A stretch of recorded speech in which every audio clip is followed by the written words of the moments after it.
Good evening guys, welcome to Being Teacher. आज हम discuss करेंगे पार्ट 2, जो इम्पोर्टेंट क्वेश्चंस की जो सीरीज़ चल रही 500 की, उसका पार्ट 2 हम आज डिस्कस करेंगे। और इसमें जो लगभग सभी क्वेश्चंस जो इम्पोर्टेंट हैं वो सारे ही इम्पोर्टेंट हैं। मतलब शायद 1-2 क्वेश्चंस या 4 से 5 क्वेश्चंस आप स्किप कर सकते हो, वो मैं आपको बताऊँगा। और मैं आपको बताऊँगा कि कैसे, मतलब कुछ क्वेश्चंस मैं नहीं डाल रहा हूँ क्योंकि वो ईजी हैं, और मैं आपसे उम्मीद करता हूँ कि कुछ क्वेश्चंस आप क्वेश्चन को अच्छे से पढ़ के समझ के आप कर लेंगे। ठीक है, देखिए 75 क्वेश्चंस ही करने हैं, तो 75 क्वेश्चंस को आप आराम से अगर आप हर क्वेश्चन को देखेंगे, समझेंगे, तो आप कर लेंगे। आप बिल्कुल फ़िक्र मत करें, ठीक है। और जो ये सीरीज़ चल रही है, आप इसको बस अच्छे से देखते रहिए, क्वेश्चंस को समझिए, जो क्वेश्चन इंपॉर्टेंट लग रहा है उसको आप अपने आप नोट कर लीजिए। और जो पेपर थर्ड है उसको भी हम कल मॉर्निंग में उसका एक वीडियो आएगा। पेपर थर्ड जो है, पेपर सेकंड ख़त्म हो गया थ्योरी पोर्शन, अब ऑब्जेक्टिव पोर्शन भी जो है वो आज रात में ख़त्म हो जाएगा। ठीक है, तो अभी एक वीडियो पड़ेगा और कोशिश रहेगी एक रात को 12 बजे से पहले एक वीडियो डाल देंगे। ठीक है, तो परेशान बिल्कुल नहीं होना, इसको वीडियो को जल्दी से ख़त्म करिए, रात को एक वीडियो और आएगा। ओके, तो ये है कि धार्मिक स्वतंत्रता का अधिकार, अनुच्छेद 25 से 28। तो ये हम लोगों ने कुछ क्वेश्चन जो है कल किए थे, कल की वीडियो में। आज जो है कुछ क्वेश्चंस को थोड़ा रिपीट कर लेते हैं, ठीक है, क्योंकि एक ही पेज पे लिखे थे तो हमको थोड़ा सा उस हिसाब से पीडीएफ बनानी पड़ी। तो just a second. Okay, start करते हैं। हमारा जो क्वेश्चन है कि धार्मिक स्वतंत्रता का अधिकार किससे कब से कब तक है, मतलब तो आर्टिकल 25 से 28 के बीच में जो है धार्मिक स्वतंत्रता का अधिकार है, और आर्टिकल 29 और 30 जो है ये अल्पसंख्यकों के अधिकार से संबंधित आर्टिकल्स हैं। ठीक है, 29 और जो 30 है वो अल्पसंख्यकों के संबंधित अधिकार की बात करता है। फिर नेक्स्ट है कि किस संविधान संशोधन ने समाजवादी शब्द को संविधान में जोड़ा था। तो कौन सा अमेंडमेंट हुआ था जिसके माध्यम से समाजवादी जो शब्द है वो संविधान में जोड़ा गया था। तो 42 अमेंडमेंट हुआ था 1976 में। इससे क्या हुआ था, समाजवादी शब्द जोड़ा गया था संविधान संशोधन करके। ठीक है, संविधान में एक जैसे क्वेश्चन है कि जो शिक्षा शब्द है, ठीक है, वो समवर्ती सूची में कब जोड़ा गया। ठीक है, मतलब वो समवर्ती सूची में कब लाया गया, पहले वो राज्य सूची में था। ठीक है, 3 सूचियाँ हैं ना, संघ सूची, राज्य सूची और समवर्ती सूची। ठीक है, तो जो ये शिक्षा है ये समवर्ती सूची में कब लाया गया था, तो 1976 में ही शिक्षा को समवर्ती सूची में लाया गया था। ओके, फिर नेक्स्ट है कि भारत में अस्पृश्यता समाप्त करने का कानून कब लाया गया, तो 1955 में अस्पृश्यता समाप्त करने का कानून लाया गया था, और 1976 में इसको सिविल अधिकार संरक्षण अधिनियम का नाम दे दिया गया था, मतलब नाम चेंज कर दिया गया था। नेक्स्ट है कि सामाजिक न्याय का प्रमुख तत्व क्या है, तो सामाजिक न्याय का जो प्रमुख तत्व है वो है अवसर की समानता। ठीक है, नेक्स्ट है कि फाउंडेशन ऑफ करिकुलम। ठीक है, फाउंडेशन ऑफ करिकुलम जो पुस्तक है किसकी है, एच.टी. जॉनसन की। एच.टी. जॉनसन की जो है फाउंडेशन ऑफ करिकुलम पुस्तक है। नेक्स्ट है कि प्रकृतिवाद को नकारात्मक रूप से ही भली भांति परिभाषित किया जा सकता है। प्रकृतिवाद को नकारात्मक रूप से ही भली भांति परिभाषित किया जा सकता है जो किसी स्वाभाविक अथवा सृजनात्मक कार्य का श्रेय मानव शरीर को नहीं देता है। ठीक है, तो यहाँ पे आपको जो की पॉइंट हैं वो ये रखने हैं कि प्रकृतिवाद, नकारात्मक रूप और स्वाभाविक एवं सृजनात्मक, या अगर आपको इतना नहीं रखना है तो प्रकृतिवाद नकारात्मक रूप है स्वभाव से और सृजन से, इतना कर देना, इतना लिख दीजिए, बस इनफ है। और की पॉइंट लिखने के बाद में आगे प्रोस और ले लिख देना है। ठीक है, नेक्स्ट है कि समान विद्यालय की वकालत किसने की थी। समान विद्यालय की वकालत कोठारी आयोग ने की थी, लगभग 4 दशक पहले। ठीक है, 4 दशक पहले जो है समान कोठारी आयोग ने मतलब समान विद्यालय की वकालत की थी। उसके बाद में मतलब उसके बाद वही 1964 और 66 की बात है, तो तभी कोठारी आयोग ने मतलब इसकी वकालत की थी। ठीक है, नेक्स्ट है कि लिबर्टी शब्द की उत्पत्ति किस शब्द से हुई थी। लिबर्टी शब्द की उत्पत्ति लिबरल से हुई थी, और जो लिबर्टी शब्द है ये मतलब लैटिन शब्द है। ओके, लैटिन नाम शब्द से इसका मतलब बना हुआ है। फिर नेक्स्ट है कि कानून स्वतंत्रता का विरोधी नहीं है। ये किसने कहा है, कानून जो है स्वतंत्रता का विरोधी नहीं है, ये कांट का। ये लाइन तो छोटी सी लाइन आपको रटी होनी चाहिए। ठीक है, कि कानून स्वतंत्रता का विरोधी नहीं है, कांट ने कहा है ये। ओके, अब मतलब जैसे कि आपसे पुलिस वाला आया, उसने कह दिया कि जो कानून है वो स्वतंत्रता का विरोधी नहीं है। ठीक है, वो आपको समझा रहा है, तो आप बता सकते हो कि हाँ मुझे पता है, कांट ने बोला था ये।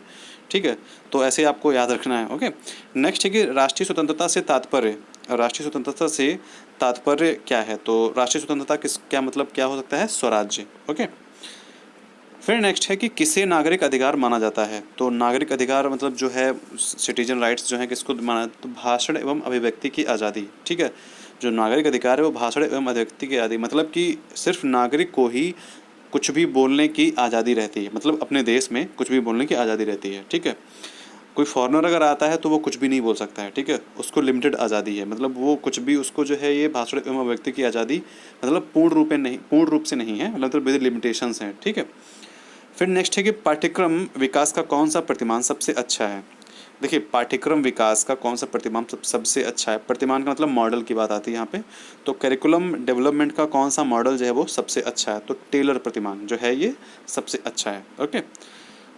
फिर नेक्स्ट है कि किसी आदर्श के अनुरूप व्यवहार क्रिया को ढालने तथा क्रिया की ओर निर्देशित करने की प्रक्रिया मॉडल या प्रतिमान होती है। यहाँ पे मॉडल या प्रतिमान की डेफिनेशन दी गई है, मतलब आदर्श के अनुरूप व्यवहार की क्रिया को ढालने तथा क्रिया की ओर निर्देशित करने की प्रक्रिया, ठीक है, को मॉडल या प्रतिमान कहते हैं। तो हेनरी सिसिल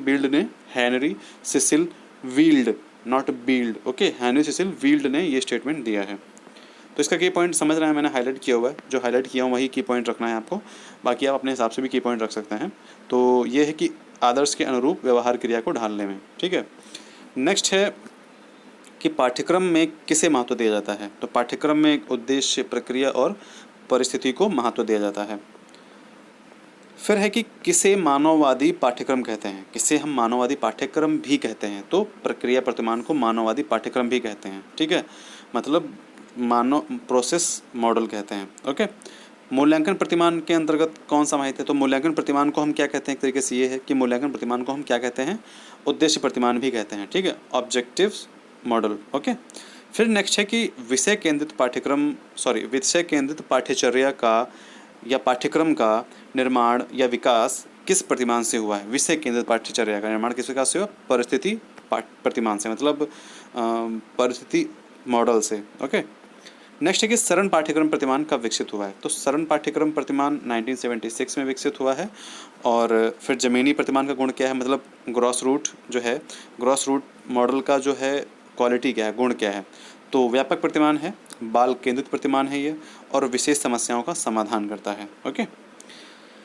फिर नेक्स्ट है कि हिल्डा टाबा के पाठ्यक्रम प्रतिमान के सोपानों में कितने समाहित हैं, मतलब कितने समाहित हैं। तो हिल्डा टाबा के पाठ्यक्रम प्रतिमान में कितने सोपान हैं, इनका ये कहना है। तो 4 सोपान है, ठीक है, ये आप बुक से पढ़ लीजिएगा, इसमें वो पूछेगा नहीं कि कौन कौन से हैं, 4 नहीं पूछता है, ठीक है। फिर नेक्स्ट है कि पाठ्यक्रम का कौन प्रतिमान सबसे प्रसिद्ध है। पाठ्यक्रम में कौन सा प्रतिमान सबसे प्रसिद्ध है। तो प्रशासनिक पाठ्यक्रम, ओके, ये याद रखना है, प्रशासनिक पाठ्यक्रम जो है सबसे प्रसिद्ध प्रतिमान है। कहाँ यूज किया जाता है, उच्च शिक्षण संस्थानों में इसका प्रायः यूज होता है, मतलब अधिकांशतः इसको उच्च शिक्षण संस्थानों में प्रयोग करते हैं, ठीक है, किसको, प्रशासनिक प्रतिमान को। किस प्रतिमान में विशिष्ट उद्देश्यों को प्राथमिकता दी गई है। तो किस प्रतिमान में विशिष्ट उद्देश्यों को प्राथमिकता दी गई, वो क्या है, सरण प्रतिमान, ठीक है, विशिष्ट उद्देश्यों को प्राथमिकता दी गई इसमें। कौन जमीनी प्रतिमान की विशिष्टता है, मतलब ग्रॉस रूट मॉडल की मतलब विशेषता क्या है। तो लोकतांत्रिक दृष्टिकोण है इसका, बाल केंद्रित दृष्टिकोण है इसका, और निम्न से उच्च स्तर की ओर जाता है ये, ठीक है, और तकनीकी दृष्टिकोण पर ये आधारित है, ओके। नेक्स्ट है कि सबसे पुराना पाठ्यक्रम कौन सा है। सबसे पुराना पाठ्यक्रम तो जमीनी, मतलब ग्रॉस रूट मॉडल से सबसे पुराना पाठ्यक्रम है। उसके बाद है कि प्रशासनिक प्रतिमान के सोपान में, प्रशासनिक प्रतिमान के सोपान में क्या समाहित नहीं है। तो प्रशासनिक प्रतिमान के सोपान में लोकतांत्रिक दृष्टिकोण समाहित नहीं है। ये कहाँ पे है, जमीनी प्रतिमान में, मतलब ग्रॉस रूट लेवल में, ओके। तो इसमें समाहित क्या क्या है, मतलब इसमें क्या है, प्रशासनिक प्रतिमान के गुण क्या हैं। तो योजना बनाना, प्रशासन करना, संगठन करना, निर्देशन देना, और प्रतिपुष्टि पर नियंत्रण करना, ठीक है, प्रतिपुष्टि पर नियंत्रण करना। नेक्स्ट है कि किस पाठ्यक्रम प्रतिमान की प्रक्रिया निम्न से उच्च स्तर की होती है। जैसे हमने ऊपर पढ़ा है, ग्रॉस रूट मॉडल की निम्न से उच्च स्तर की होती है, किसकी, जमीनी प्रतिमान की, मतलब ग्रॉस रूट मॉडल की निम्न से उच्च स्तर की और पाठ्यक्रम प्रतिमान होता है, प्रक्रिया जो होती है, ओके, निम्न से मतलब लो से हाई की तरफ, मिनिमम से मैक्सिमम की तरफ, ठीक है, इस तरीके से, जिस तरीके से आपको याद हो सके। फिर है कौन सा प्रतिमान प्रतिपुष्टि पर प्रभावी नियंत्रण रखता है। अभी हमने ऊपर किया था कंट्रोल ओवर फीडबैक, ठीक है, तो प्रतिपुष्टि पर प्रभावी नियंत्रण रखता है। तो प्रशासनिक प्रतिमान जो है वो एडमिनिस्ट्रेटिव मॉडल जो है वो प्रतिपुष्टि पर प्रभावी नियंत्रण रखता है। नेक्स्ट है कि तकनीकी विज्ञान जो ये है, तकनीकी विज्ञान में कला का प्रयोग है। तकनीकी विज्ञान में, टेक्नोलॉजी साइंस में कला का प्रयोग है, किसने कहा है ये? ऑफिस ने। ओके, तो तकनीकी विज्ञान कला है, इतना बस इतना ही लिख लीजिए, या फिर ये छोटी लाइन है तो याद भी कर सकते हो उसको आप, ठीक है। जो छोटे छोटे स्टेटमेंट्स हैं ना उनको आप अलग पेज पे लिखिए, और जो बड़े बड़े स्टेटमेंट्स हैं उनको आप अलग पेज पे लिखिए, उनके की पॉइंट अलग लिखिए, और जो छोटे स्टेटमेंट्स उनको आप अलग लिखिए। कोशिश करिए ऐसा करने की, ठीक है, क्योंकि लास्ट टाइम जब आप पेपर देने जा रहे होंगे उससे 1 घंटे पहले आपके ये नोट्स आपके काम आएंगे, ठीक है। तो नोट्स बनाइए, अपने अकॉर्डिंग की पॉइंट लिखिए और स्टेटमेंट्स को याद रखिए। वैसे एक सजेशन ये भी है कि अगर आपको पेपर में कुछ छोड़ना भी है, जैसे कि आप अगर कुछ छोड़ना चाहते हैं, अगर आपको वो नहीं आ रहा है, तो जो बड़े बड़े स्टेटमेंट्स हों तो स्टेटमेंट्स छोड़ देना, ठीक है। स्टेटमेंट्स में शायद ज़्यादा प्रॉब्लम आए, अदरवाइज 75 ही करने हैं, 100 नहीं करना है, ठीक है। ऐसा नहीं कि हम सारे कर देंगे, ठीक है। तो क्वेश्चंस को आपको छोड़ना है, तो 75 क्वेश्चंस ही करने हैं, और 75 क्वेश्चंस अगर आप ज़्यादा करते हैं तो जो स्टार्टिंग के 75 क्वेश्चंस हैं वही काउंट किए जाएंगे, उसके बाद के जो क्वेश्चंस हैं वो काउंट नहीं किए जाएंगे। ऐसा कुछ होगा तभी मतलब 100 क्वेश्चंस का वो आपको दे रहे हैं, ठीक है। और 100 आउट ऑफ 100 चेक नहीं होंगे, तो आपको थोड़ा सा इस चीज़ का ध्यान रखना है। फिर नेक्स्ट है कि शैक्षिक तकनीकी शब्द का सर्वप्रथम प्रयोग किसने किया है, ठीक है। शैक्षिक तकनीकी शब्द का सर्वप्रथम प्रयोग किसने किया है? तो ब्रायन मोर ने इसका प्रयोग किया है। नेक्स्ट है परंपरागत प्रतिमान किसके कहते हैं, मतलब परंपरागत प्रतिमान भी हम किसको कहते हैं? तो प्रतिदर्श प्रतिमान, ठीक है, इसको हम कहते हैं डेमोन्स्ट्रेशन मॉडल, ठीक है। प्रतिदर्श प्रतिमान, डेमोन्स्ट्रेशन मॉडल को हम परंपरागत प्रतिमान भी कहते हैं। नेक्स्ट है कि ज्ञान के व्यवहार में विनियोग ही शैक्षिक तकनीकी है। ज्ञान के व्यवहार में विनियोग ही शैक्षिक तकनीकी है, किसका स्टेटमेंट है ये? E.M. ब्रूटर का। तो की पॉइंट क्या होगा? ज्ञान का व्यवहार अगर आपको लेना है तो आप E.M. ब्रूटर के पास चले जाइए, वो विनियोग तरीके से मतलब अच्छे से तुम आपको जो है ज्ञान का व्यवहार आपको देंगे, ठीक है। तो ज्ञान का व्यवहार किसके पास जाना है? E.M. ब्रूटर के पास, ज्ञान का व्यवहार लेने के लिए। नेक्स्ट है कि अनुदेशन तकनीकी का अर्थ क्या है? तो अनुदेशन तकनीकी का जो अर्थ है वो क्या है? सूचना को प्रभावशाली बनाना। ओके, अनुदेशन तकनीकी का अर्थ क्या है? सूचना को प्रभावशाली बनाना। फिर नेक्स्ट है कि अनुदेशन तकनीकी में क्या होता है? तो क्या होता है? ज्ञानात्मक विकास होता है। अनुदेशन तकनीकी में ज्ञानात्मक विकास होता है। नेक्स्ट है कि व्यवहार तकनीकी आधारित, जो व्यवहार तकनीकी है, ठीक है, वो किस पे आधारित है? तो स्किनर के क्रिया प्रसूत सिद्धांत पर आधारित है। कौन सी तकनीकी? व्यवहार तकनीकी, ठीक है। नेक्स्ट है कि संप्रेषण प्रारूप के जन्मदाता। संप्रेषण प्रारूप, कम्युनिकेशन प्रारूप मतलब जो है कम्युनिकेशन प्रारूप के जन्मदाता या संप्रेषण प्रारूप के जन्मदाता कौन है? तो क्या है? स्मिथ एंड स्मिथ जो है वो संप्रेषण प्रारूप के जन्मदाता हैं। नेक्स्ट है कि शिक्षण सीखने के लिए प्रेरणा, पथ प्रदर्शन तथा प्रोत्साहन है। शिक्षण सीखने के लिए प्रेरणा जो है वो पथ प्रदर्शन तथा प्रोत्साहन है। तो क्या किसने कहा? ये रायबर्न ने। जो प्रेरणा है वो पथ प्रदर्शन तथा प्रोत्साहन है, इतना ही लिख लीजिए और आगे रायबर्न ने लिख लीजिए। नेक्स्ट है आपका कि शिक्षण शिक्षक तथा छात्र के विषय में स्थापित किए जाने वाला संबंध है। छोटा स्टेटमेंट है, आपको याद रखना चाहिए कि जो शिक्षण है ये आप याद कर सकते हो कॉमन सेंस के तरीके। जो शिक्षण है वो शिक्षक तथा छात्र के विषय में स्थापित किए जाने वाला संबंध है। तो रायबर्न ने ये स्टेटमेंट दिया है। ओके, नेक्स्ट है कि शिक्षण सूत्रों का प्रतिपादन किसने किया है? तो स्पेंसर ने किया है। शिक्षण सूत्रों का प्रतिपादन स्पेंसर ने किया है।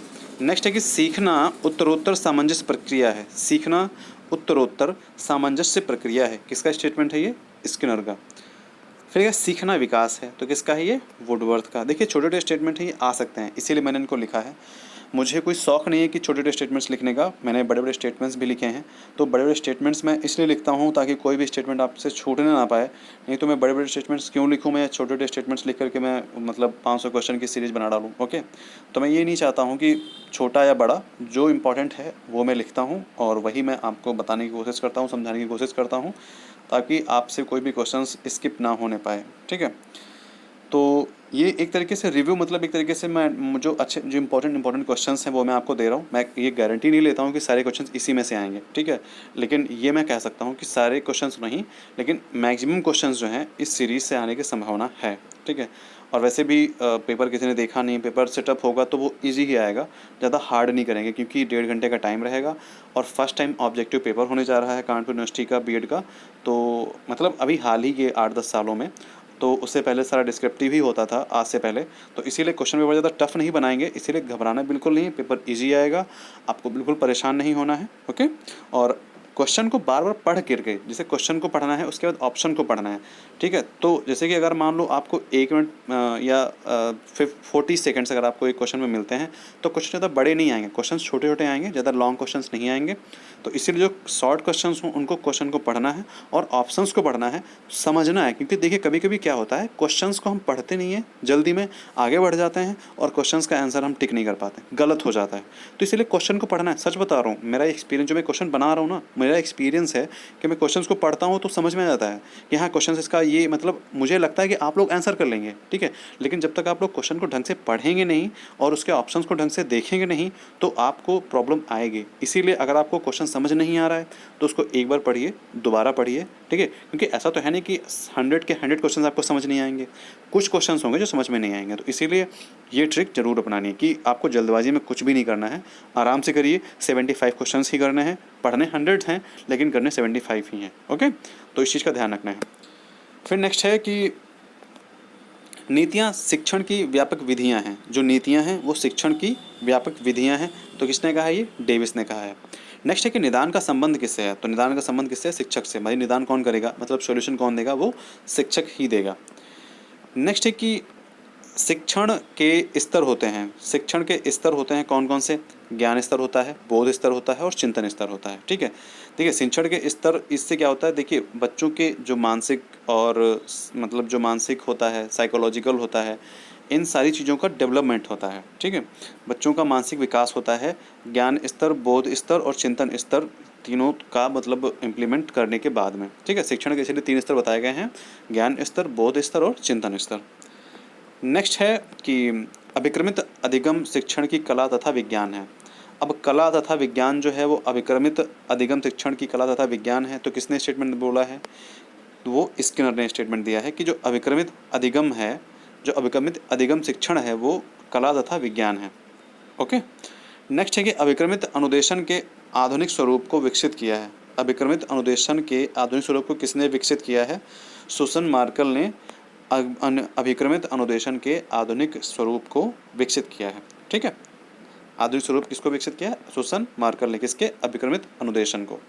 फिर नेक्स्ट है कि रेखीय अभिक्रमित अनुदेशन का विकास किसने किया है? रेखीय अभिक्रमित की अगर हम बात करें तो स्किनर ने किया है। फिर आता है मैथेटिक्स। मैथेटिक्स शब्द जो क्या है, ये किसका, इसका मतलब क्या है, मीन क्या है इसका? तो मैथेटिक्स शब्द का अर्थ है सीखना, लर्निंग, ओके। फिर मैथेटिक्स के जो तत्व हैं वो क्या हैं? तो प्रदर्शन, अनुबोधन और उन्मुक्ति, ये 3 तत्व हैं किसके? मैथेटिक्स के। प्रदर्शन, अनुबोधन और उन्मुक्ति। फिर नेक्स्ट है कि मैथेटिक्स में सीखने की दिशा कैसी है, मतलब कहाँ कैसे क्या सीखते हैं? तो कठिन से सरल की तरफ, ठीक है। ये मैथेटिक्स में सीखने की दिशा है। अब आपसे एक क्वेश्चन है, ठीक है, अगर आपने उसको समझ में आया होगा तो मैं समझ रहा हूँ कि आप नीचे कमेंट करके बताएंगे कि कौन सा ऐसा मतलब पाठ्यक्रम प्रतिमान है जिसमें हम निम्न स्तर से उच्च स्तर की ओर सीखते हैं, ठीक है। कौन सा ऐसा प्रतिमान है जिसमें निम्न स्तर से उच्च स्तर की ओर चला जाता है? तो ऑप्शंस आपके हैं, चलो ऑप्शंस दे देता हूँ मैं आपको। ऑप्शंस आपके हैं प्रशासनिक प्रतिमान, ठीक है, या फिर ज़मीनी प्रतिमान, या फिर पारिस्थितिक प्रतिमान, और एक और है। तो आप आंसर बताइए, ठीक है। वैसे भी आपको मैंने दे दिया है, अगर आपको याद होगा तो आप तुरंत आंसर बता देंगे, ठीक है। तो आप नीचे कमेंट करके बताइए कि निम्न स्तर से उच्च स्तर की तरफ जो पाठ्यक्रम प्रतिमान है ये किस में है, ओके। अब हम आते हैं नेक्स्ट, सूक्ष्म शिक्षण का प्रारंभ कब व किसने किया? तो माइक्रो टीचिंग का जो प्रारंभ है वो 1961 में स्टैनफोर्ड विश्वविद्यालय के कीथ एचिसन, वुस व एलन ने किया है, ठीक है। 19 देखो इतना ही आएगा कि मतलब कहाँ हुआ है, ठीक है, और कब हुआ है। तो 1961 में स्टैनफोर्ड विश्वविद्यालय में हुआ है, अमेरिका में, ओके। नेक्स्ट है कि यह सूक्ष्म शिक्षण मतलब यह सूक्ष्म शिक्षण अधिगम का लघु रूप होता है। यह सूक्ष्म शिक्षण मतलब लर्निंग, जो माइक्रो टीचिंग है ये लर्निंग का जो है सूक्ष्म रूप होता है, लघु रूप होता है, जिसमें कक्षा, समय तथा आकार कम होता है। तो किसने स्टेटमेंट दिया है? ये D.W. एलन ने।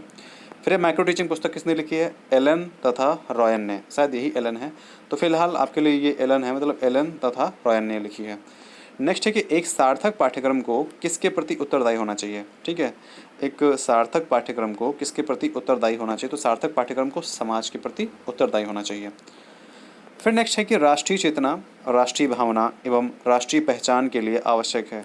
तो राष्ट्रीय चेतना, राष्ट्रीय भावना एवं राष्ट्रीय पहचान के लिए क्या आवश्यक है? क्या है? शिक्षा। ठीक है, राष्ट्रीय चेतना, राष्ट्रीय भावना एवं राष्ट्रीय पहचान के लिए क्या आवश्यक है? शिक्षा आवश्यक है। फिर नेक्स्ट है कि पाठ्यक्रम में किस ज्ञान का समीकरण होना चाहिए? जो कैरिकुलम है उसमें किस ज्ञान का समीकरण होना चाहिए? कौन सा ज्ञान होना चाहिए? तो स्वदेशी ज्ञान होना चाहिए। ठीक है, स्वदेशी ज्ञान होना चाहिए, मेड इन इंडिया होना चाहिए। नेक्स्ट है कि किसको भारतीय स्वदेशी प्रणाली में ज़्यादा मान्यता मिली है? तो किसको भारतीय स्वदेशी प्रणाली में ज़्यादा मान्यता मिली है? तो पाठ्यक्रम को। ठीक है, पाठ्यक्रम को हम भारतीय स्वदेशी प्रणाली में ज़्यादा मान्यता देते हैं। और भी था, ऑप्शंस और भी थे, जैसे कि विषय था, ठीक है, या फिर शिक्षण प्रणाली थी, तो ये चीज़ें हैं। तो मतलब इसमें ऑप्शन होगा भारतीय स्वदेशी प्रणाली में किसको मान्यता मिली? तो पाठ्यक्रम को, कैरिकुलम को। ओके, करिकुलम को किसको मान्यता मिली? करिकुलम को, भारतीय स्वदेशी प्रणाली में। नेक्स्ट है कि किसका आज दुनिया में अनेक हिस्सों पर प्रभाव पड़ रहा है?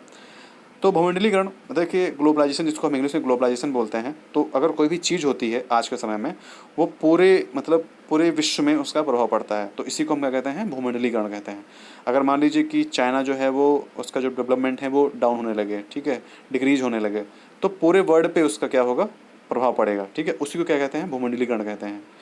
ओके, अभी रिसेशन आ जाए, क्या नाम, अमेरिका में या चाइना में, ठीक है, रिसेशन का मतलब क्या बोलते हैं उसको हिंदी में? मंदी आ जाए। ठीक है, अगर मंदी आ जाए तो सब जगह प्रभाव पड़ेगा, स्टॉक एक्सचेंज जो है मतलब काफ़ी डाउन हो जाएंगे, तो इसीलिए उसको क्या कहते हैं? भूमंडलीकरण कहते हैं। नेक्स्ट है कि पाठ्यपुस्तक ज्ञान, आदतों, भावनाओं, क्रियाओं तथा प्रवृत्तियों का संपूर्ण योग है। ठीक है, अब अगर योग की बात आए और पाठ्यपुस्तक ज्ञान, आदतों, भावनाओं, क्रियाओं, प्रवृत्तियों का योग है, तो योग किसके साथ में करना है आपको? हेरोलेगर के साथ में आपको योग करना है। ओके, मतलब ये मैं जो इस तरीके से बोल रहा हूँ वो मैं आपको ट्रिक बताता हूँ। ठीक है, की पॉइंट बताता हूँ, बाकी स्टेटमेंट तो आप पढ़ ही रहे हैं और स्टेटमेंट मैं भी पढ़ रहा हूँ कि पाठ्यपुस्तक ज्ञान, आदतों, भावनाओं, क्रियाओं तथा प्रवृत्तियों का संपूर्ण योग है।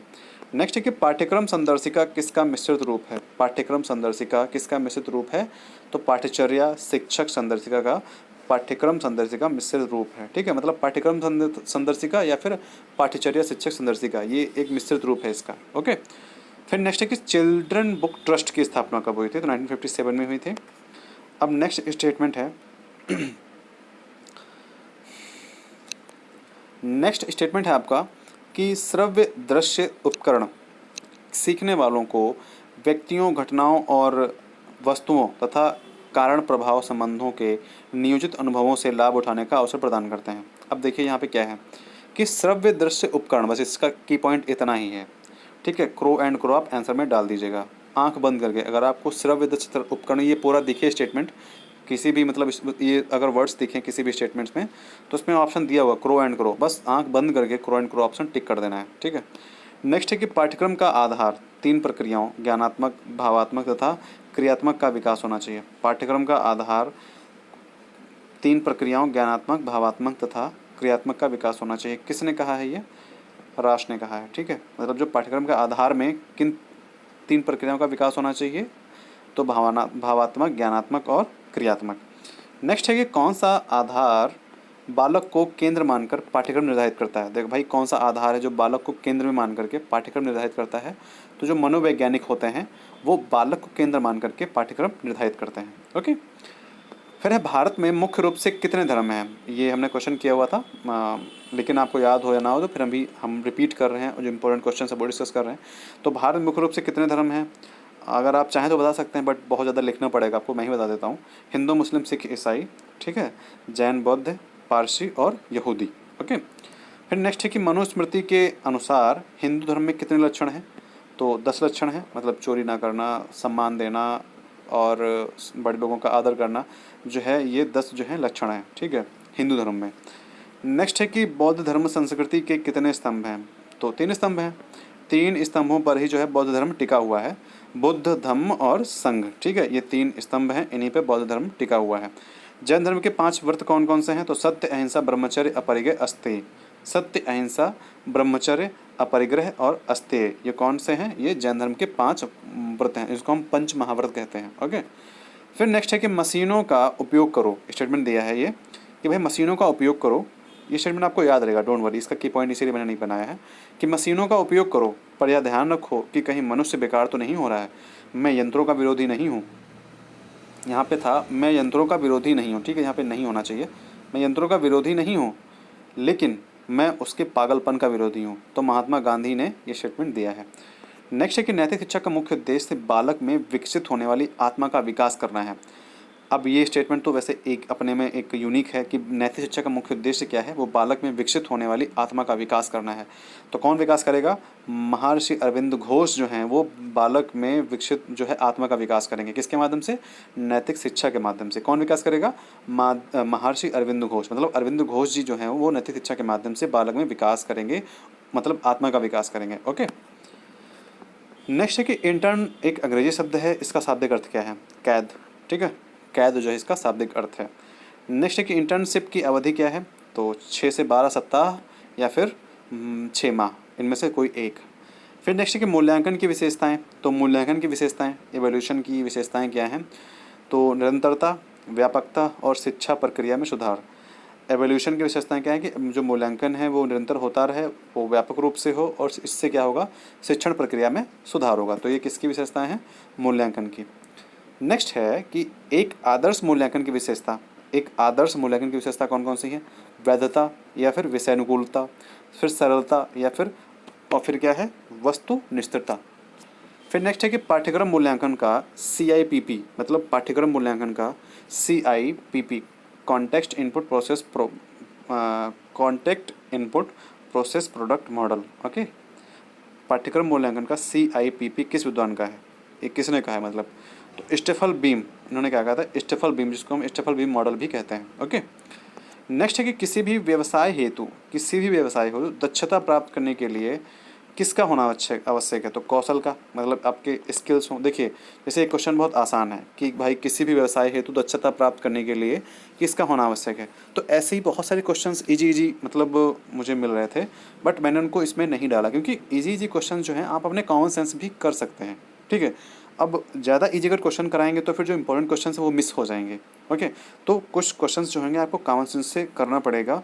कॉमन सेंस अगर आप यूज करेंगे तो बहुत सारे क्वेश्चंस को सॉल्व कर लेंगे। ओके, एग्जाम्स में बहुत सारे क्वेश्चंस को आप सॉल्व कर लेंगे। मतलब हर क्वेश्चन ये नहीं होगा कि आपको बुक से ही आएगा, कुछ क्वेश्चंस वो खुद से बनाते हैं। ओके, तो इसीलिए परेशान नहीं होना है। क्वेश्चन ज़्यादा नहीं बनाएंगे, मतलब अब ये नहीं सोचना है कि हाय कितने क्वेश्चन बनाएंगे। ठीक है, कुछ क्वेश्चन का मतलब है 4 से 5 क्वेश्चन बनाएंगे। ओके, जो खुद से बनाएंगे वो हो सकता है बुक से ना आए। तो इसीलिए आजकल हमारा उद्देश्य कैसे शिक्षा प्रदान करता है? नेक्स्ट क्वेश्चन है हमारा कि आजकल हमारा उद्देश्य कैसे शिक्षा प्रदान करना है? तो जन शिक्षा प्रदान करेंगे। ठीक है, जब हम जन शिक्षा प्रदान करेंगे तभी सभी तक शिक्षा पहुंचेगी। तो हमारा उद्देश्य क्या है? लोगों को शिक्षा प्रदान करना है, जन शिक्षा प्रदान करना है। ठीक है, फिर नेक्स्ट है कि अध्यापक को कौन कौन से ज्ञान होने चाहिए जिससे वह कक्षा में विश्वास पूर्वक पढ़ा सके? तो मतलब अध्यापक में कौन कौन सी चीज़ें होनी चाहिए, एक तरीके से ये कह रहा है। तो अध्यापक में कौन कौन सी चीज़ें होनी चाहिए? विषय वस्तु का ज्ञान, शिक्षण कार्यनीतियों का ज्ञान, छात्रों एवं अधिगम प्रक्रियाओं का ज्ञान। ठीक है, कौन कौन से ज्ञान होना चाहिए? विषय वस्तु का ज्ञान, जो विषय पढ़ा रहा है उसका ज्ञान होना चाहिए। शिक्षण कार्यनीतियों का ज्ञान होना चाहिए, मतलब कैसे शिक्षण कार्यनीतियाँ, क्या क्या शिक्षण कार्यनीतियाँ हैं उनका ज्ञान होना चाहिए। और छात्रों एवं अधिगम प्रक्रिया का ज्ञान, मतलब छात्रों का जो कैसे क्या पढ़ेंगे छात्र, और लर्निंग टेक्निक्स, मतलब ठीक है, अधिगम प्रक्रिया का ज्ञान होना चाहिए। कैसे आपको याद दिलाना, कैसे पढ़ाना है, इसका भी ज्ञान होना चाहिए। फिर नेक्स्ट है कि आज के तेज़ी से बदलते युग में किस पर अत्यधिक भार है? अब जैसे एक क्वेश्चन कॉमन था तो मैंने इसको डाल दिया। तो इसी तरह के क्वेश्चंस बहुत आसान क्वेश्चंस थे, इसीलिए मैंने उसको इसमें नहीं डाला है। ठीक है, और कुछ क्वेश्चन जो थे ज़बरदस्ती बना करके डालने से क्या अच्छा है कि ज़बरदस्ती ना ही बनाएं तो ज़्यादा अच्छा है। ठीक है, तो इसीलिए आज से तेज़ी से बदलते युग में किस पर अत्यधिक भार है? तो शिक्षक पर है। नेक्स्ट है कि कौन विद्यालय के लक्ष्यों, मूल्यों और समस्याओं से परिचित होता है? कौन विद्यालय के लक्ष्यों, मूल्यों और समस्याओं से परिचित होता है? तो सहकर्मी अध्यापक। देखिए, जब नया नया अध्यापक जाता है, ठीक है, तो वहाँ पे जो लक्ष्य हैं, वहाँ पे मूल्य हैं और जो समस्याएं हैं वही परिचित होता है, क्योंकि प्रधानाचार्य तो बस उन चीज़ों को लीड करते हैं। ठीक है, लेकिन फेस कौन करता है? जो वहाँ के टीचर होता है, सहकर्मी अध्यापक होते हैं। ठीक है, नेक्स्ट है केंद्रीय प्रवृत्ति की माप को सामान्यतः कहते हैं। क्या कहते हैं? केंद्रीय प्रवृत्ति की माप। इतना बस याद रखना कि केंद्रीय प्रवृत्ति की माप को सामान्यतः क्या कहा जाता है? तो औसत कहते हैं उसको। और जस्ट इसी का नीचे क्वेश्चन है कि सांख्यिकी में औसत का अर्थ क्या है? तो केंद्रीय प्रवृत्ति की माप मतलब मेजरमेंट ऑफ सेंट्रल टेंडेंसी। ठीक है, केंद्रीय प्रवृत्ति की माप, मेजरमेंट ऑफ सेंट्रल टेंडेंसी। तो ये क्वेश्चन और ये क्वेश्चन सेम ही है, इसलिए मैंने आपको साथ में कर दिया है। फिर नेक्स्ट है कि सांख्यिकी किस भाषा का शब्द है? मतलब स्टैटिस्टिक्स जो है शब्द है वो किस भाषा का है? वो लैटिन भाषा का है। नेक्स्ट है आपका कि केंद्रीय प्रवृत्ति का मान वह मान है जो कि सारे आंकड़ों का श्रेष्ठतम प्रतिनिधित्व करता है। केंद्रीय प्रवृत्ति का मान वह मान है, केंद्रीय प्रवृत्ति जो हमने ऊपर देखा, ये कर दी केंद्रीय प्रवृत्ति, ठीक है। तो केंद्रीय प्रवृत्ति का मान वह मान है जो कि सारे आंकड़ों का श्रेष्ठतम प्रतिनिधित्व करता है। ये स्टेटमेंट, इसमें की पॉइंट क्या है, सारे आंकड़े और श्रेष्ठतम प्रतिनिधित्व। तो ये आंकड़े जो, सॉरी, ये की पॉइंट जो आपको नोट कर लेने हैं। तो क्या हो जाएगा, केंद्रीय प्रवृत्ति का मान वह मान है जो कि सारे आंकड़ों का श्रेष्ठतम प्रतिनिधित्व करता है। तो किसने कहा, ये रॉस ने। नेक्स्ट है कि मनोविज्ञान में प्रयुक्त होने वाली केंद्रीय प्रवृत्ति की माप। मनोविज्ञान में प्रयुक्त होने वाली केंद्रीय प्रवृत्ति की माप कौन कौन से क्या क्या है, ये औस्तांक है, माध्यांक है और बहुलक है, ठीक है। मनोविज्ञान में प्रयुक्त होने वाली केंद्रीय प्रवृत्ति की जो मापन है वो क्या है, औस्तांक, माध्यांक और बहुलक। तो यहाँ पे हमारे 78 क्वेश्चन हमने किए हैं। तो 78 से 80 क्वेश्चन शायद थे, हमने क्वेश्चन इतने कर लिए हैं और कल हमने 74 क्वेश्चन किए थे। और अभी रात को एक वीडियो मिलेगा आपको, तो आप घबराइए मत, आपका सेकंड पेपर कंप्लीट हो चुका है थ्योरी में, और इसमें भी आपके कम से कम 17 जो है 17 to 18 चैप्टर्स इसमें कंप्लीट हो चुके हैं, ठीक है। जो आगे के 6 to 7 चैप्टर बचे हैं उसमें से मैं क्वेश्चंस निकालूंगा और एक बार 17 to 18 चैप्टर्स को मैं फिर से देखूंगा इसमें से कोई क्वेश्चंस और मिल रहा है या नहीं मिल रहा है, ठीक है। तो परेशान नहीं होना है, और क्वेश्चंस कम से कम मैंने 500 बोला है, तो मुझे नहीं लग रहा कि 500 क्वेश्चंस हो पाएंगे, बट हाँ मतलब ये है कि 300 प्लस जो क्वेश्चंस हैं हो जाएंगे। और 300 प्लस क्वेश्चन अगर आप इंपॉर्टेंट कर ले रहे हैं, मतलब 300 से ज़्यादा अगर आप क्वेश्चन इंपॉर्टेंट वगैरह कर ले रहे हैं, तो मुझे नहीं लगता है कि इससे क्वेश्चन से बाहर जाने चाहिए, ठीक है। तो इसीलिए बाकी आपको बुक्स वगैरह भी आपको पढ़नी चाहिए, जो आपके पास बुक्स हैं उनको पढ़िए, उसके बाद ये वीडियो देखिए, या फिर इसको देखिए उसके बाद बुक्स पढ़िए, दोनों तरीके से बेनिफिशियल है, ओके। आपको परेशान नहीं होना, मैं बार बार इसलिए कह रहा हूँ ताकि आप पढ़ाई अच्छे से कर सकें। और कोई अगर प्रॉब्लम आती है तो नीचे कमेंट कर दें, सारी प्रॉब्लम्स का हल होगा। मैं कमेंट देख रहा हूँ, लेट में रिप्लाई कर रहा हूँ, बट मैं सारे कमेंट्स को देख रहा हूँ, आपको परेशान बिल्कुल नहीं होना है, ठीक है। तो मिलते हैं नेक्स्ट वीडियो में, तब तक के लिए अपना ध्यान रखिए, बाय बाय।